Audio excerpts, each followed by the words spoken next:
பாரதியின் பிறந்த தினத்தையொட்டி சென்னை திருவல்லிக்கேணியில் உள்ள அவரது நினைவு இல்லத்தில் ஏராளமானோர் மரியாதை செலுத்தினர்.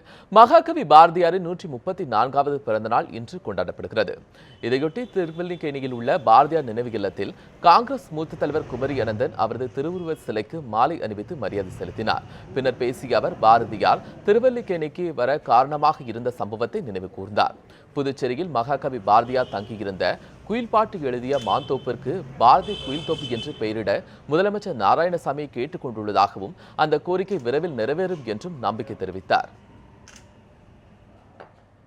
மிக விரைவிலே எந்த கணத்திலும் அவன் பாடிய அந்த மாந்தோப்பு பாரதி குயில் தோப்பு என்று ஆகும்.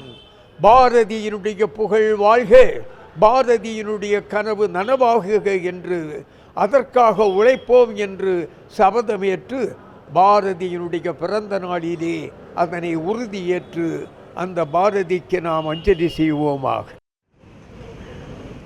மகாகவி பாரதியாரின் 134வது பிறந்த தினத்தை முன்னிட்டு திருநெல்வேலியில் அவர் பயின்ற மதுரை திரவியம் தாயுமானவர் இந்து கல்லூரி மேல்நிலைப் பள்ளியில் மாணவர்கள் அவரின் பாடலை பாடி புகழஞ்சலி செலுத்தினர்.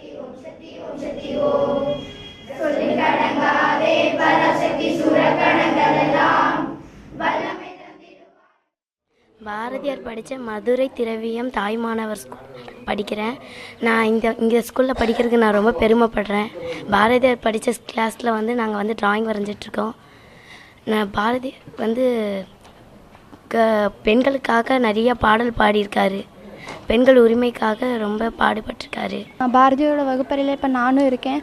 அவர் இயற்றிய ஓம் சக்தி ஓம் சக்தி ஓம் இந்த பாடல்களை நான் பாடியில் நான் ரொம்ப சந்தோஷமாக இருக்கேன்.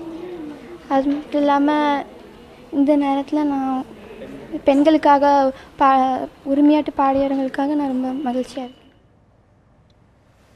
இதேபோல் பாரதியின் சொந்த ஊரான எட்டயாபுரத்தில் அவர் பிறந்த இல்லத்தில் பாரதியின் அறக்கட்டளை சார்பில் மரியாதை செலுத்தப்பட்டது. புதுச்சேரி பாரதி பூங்காவில் உள்ள பாரதியார் சிலைக்கு துணைநிலை ஆளுநர் கிரண்பேடி மாலை அணிவித்து மரியாதை செலுத்தினார். புதுச்சேரி சட்டமன்ற சபாநாயகர் வைத்திலிங்கம் அவர்களும் மாலை அணிவித்து மரியாதை செலுத்தினார்.